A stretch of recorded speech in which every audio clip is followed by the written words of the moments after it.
와우! 달슨의 라이브!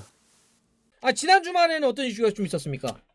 지난 주말에 네. 이제 또 토트넘 소식이 하나 있습니다.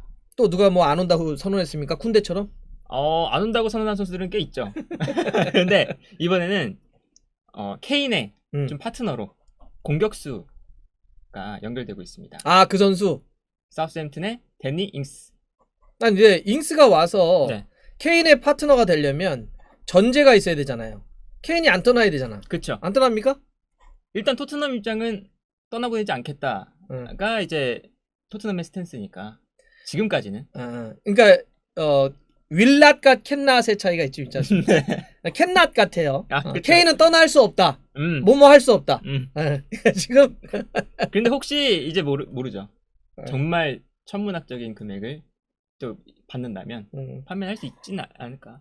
케인은 어쨌든 따로 한번 묶어보고. 네. 케인은 그냥 평생 노예됐어. 여기서 그냥 토전도 하면 되고.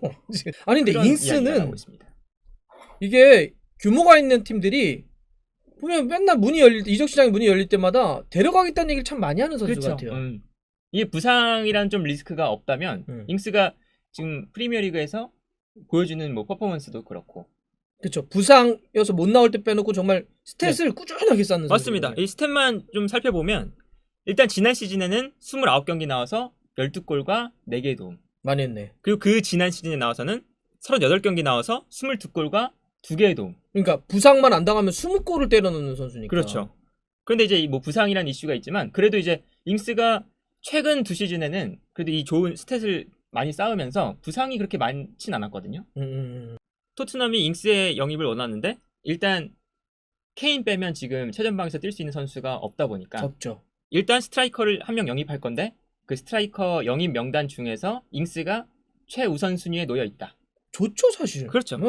그런 이야기가 이제 뭐 로마노나 맨로나 이렇게 뭐 유력한 기자들 사이에서도 계속해서 나오고 있고요. 네. 그런데 사우스햄튼이 이제 1년밖에 지금 남지 않은 상황이기 때문에 계약이? 잉스의 좀 요구 금액 이적료도 사실은 그렇게 생각보다 좀 저렴합니다. 얼마 정도예요? 일단 2,500만 파운드 정도. 400억?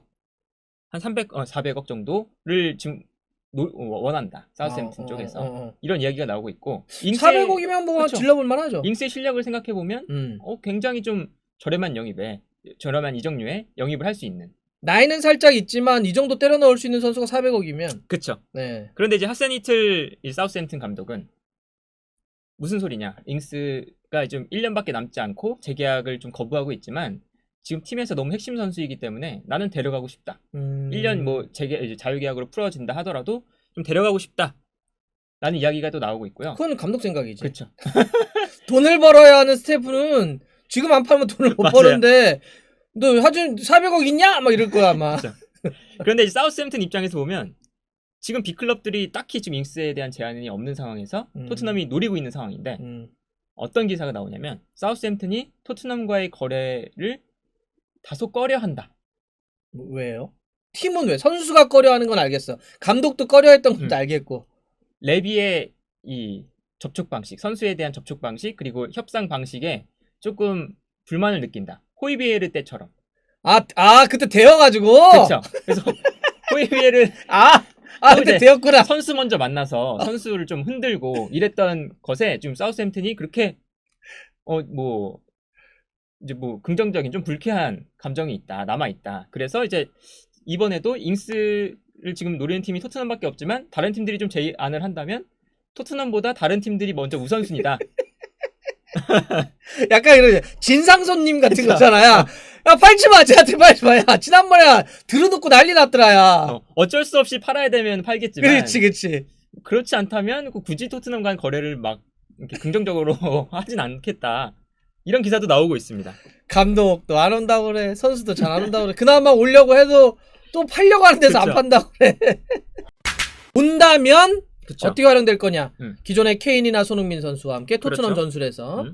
일단 잉스의 좀 플레이의 특징을 살펴보면 잉스는 사우스햄튼에서도 그렇고 투톱의 한 자리 그리고 잉스가 원톱으로 배치되기에는 조금 뭐 포스트 플레이나 이런 게 좀 부족하고 포스트 플레이 스타일은 그렇죠. 그래서 활발하게 좀 움직이면서 많은 활동량을 가져가고 그러면서 이제 최전방 스트라이커가 있으면 그 옆에서 많이 움직여주는 이런 세컨드 스트라이커의 롤을 가장 잘 소화하는 선수다. K리그에도 네. 원톱으로는 활용하기가 좀 어려운데 투톱에서는 기가 막힌 선수가 있잖아요. 어린 선수. 그렇죠. 정상빈. 수원 삼성이. 네. 네. 정상빈 선수는 정말 투톱에다가 세컨이나 아니면 파트너로 갖다 놓으면 맞아요. 기가 막힌 선수거든요. 그러니까 그런 의미에서도 지금 이 잉스 같은 경우도 네. 원톱을 혼자 딱 박아놓으면 애매하지만 그렇게 파트너십이나 조합해 놓으면 아주 좋은 선수. 그렇죠. 역습 칠 때도 아주 괜찮아. 맞아요. 그래서 느낌이 비슷해. 그래서 잉스를 아마 이제 토트넘이 데려온다면 케인의 백업으로도 좀 활용을 할 수 있지만 뭐 케인이나 손흥민의 백업으로 활용할 수도 있지만 케인의 파트너로 좀 생각을 하고 있지 않나. 그리고 잉스의 사실은 좀 실력을 생각을 해보면 토트넘에서 백업을 하러 잉스가 오진 않을 거다. 아, 그렇죠. 그렇죠. 그렇지. 네. 토트넘에서 백업은 좀 정리 한번 해보면 앞에까지는 만약에 그냥 투톱으로 잉스가 가장 잘 활용될 수 있는 방법으로 놓고 보면 뭐 케인과 잉스 이렇게 놓는 건데 네. 손흥민 선수와 함께 그림을 짜본다면 어떻게 될 것이냐. 그렇죠. 이제 오케이. 일단 케인과 손흥민, 잉스가 세 선수를 다 활용한다는 전제하에 본다 하면 4-3-3 보통 이제 토트넘이 자주 사용하는 4-3-3 전형을 생각해보면 케인이 원톱, 손흥민이 왼쪽, 잉스가 오른쪽에서 뛸 수 있는데 가장 무난한 그림이네요. 그렇죠. 일단. 그런데 잉스가 저 측면 공격수 자리에서는 그렇게 좀 뭐 어색한 자리이기도 하고 그렇게 좋은 활약을 펼치는 자리는 또 아닙니다. 윙어는 아니니까요. 그렇죠. 예. 그렇다면 또 이게 아니라면 4-4-2 전형 가끔 사용하죠 토트넘이. 네. 저렇게 사용한다면 손흥민과 케인의 투톱에 잉스를 오른쪽 미드필더로 둔다? 라고도 생각을 해보면 잉스가 저 자리에서 뛰는 것도 사실은 이상한데? 좀 어색합니다. 그래서 이제 결국에는 잉스를 영입한다면 4-3-3도 안 되고 투톱에서 잉스를 미드필더로 내리는 것도 안 되니 잉스와 케인의 투톱을 사용하고 손흥민을 왼쪽 측면 미드필더로 활용하는 것이 좀 괜찮지 않겠느냐. 아, 지금으로서는 요 그림이 기본적으로 그쵸. 가져갈 수 있는 가장 좀 뭐 유력한 저 세 명의 선수를 활용했을 때 가장 유력한 좀 위치가 아닐까 하고요. 오케이. 잉스를 케인하고 투톱 해놓고 손흥민을 약간 좀 왼쪽으로 빼낸다.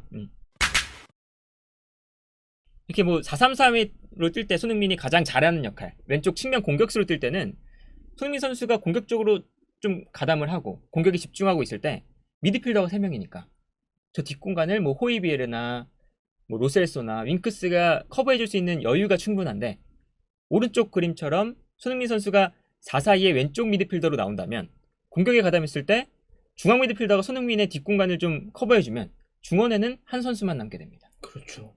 이러면 이제 토트넘에 문제가 생길 수밖에 없으니까 그러네. 이렇게 되면 손흥민 선수가 좀 수비적인 부담감이 커질 수밖에 없다.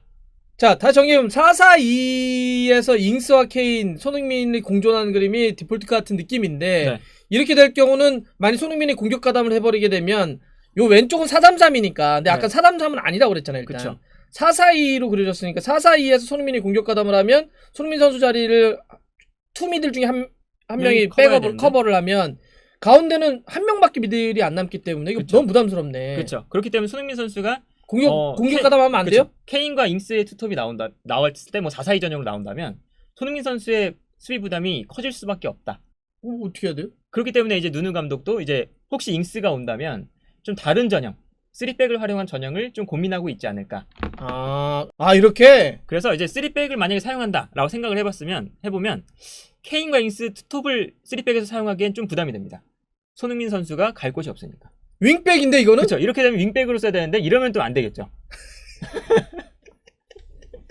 그래서 결국 이 퍼즐 안 나와. 왜냐면 또 이 3백은 누누가 울버햄튼에서 썼던 전술이거든요. 이거 썼던 전술이야. 그래서 지금 누누 감독이 4백을 사용하나 3백을 사용하느냐 이 지금 예상이 정말 많이 나오고 있는데 결국 이 잉스를 영입한다면 4백에서는 손흥민 선수의 수비 부담이 좀 커지니까 그럼 3백을 살펴보니까 케인과 잉스 투톱에서 손흥민 선수는 윙백을 맡아야 된다. 이게 또 지금 그림이 안 나와요.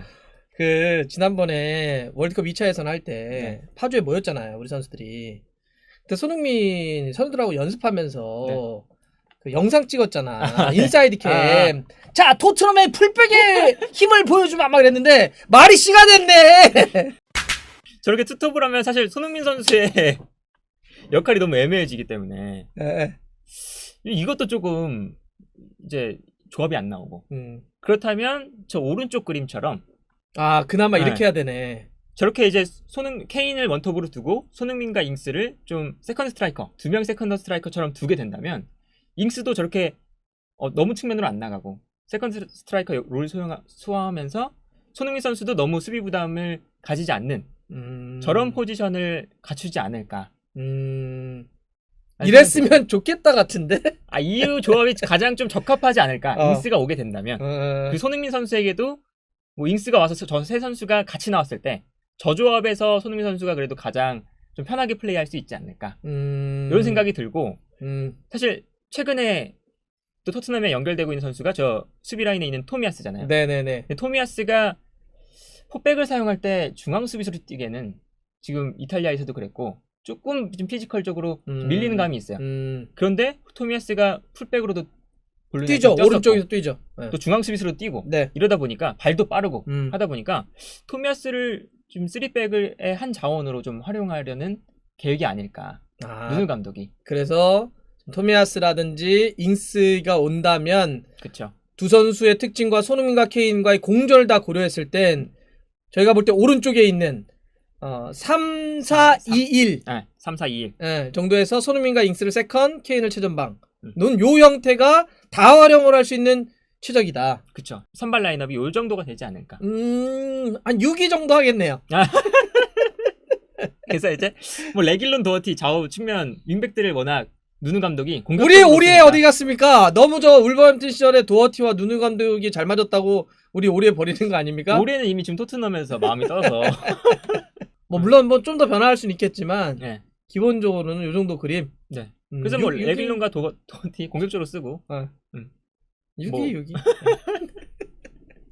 여러분은 몇 위 할 것 같습니까?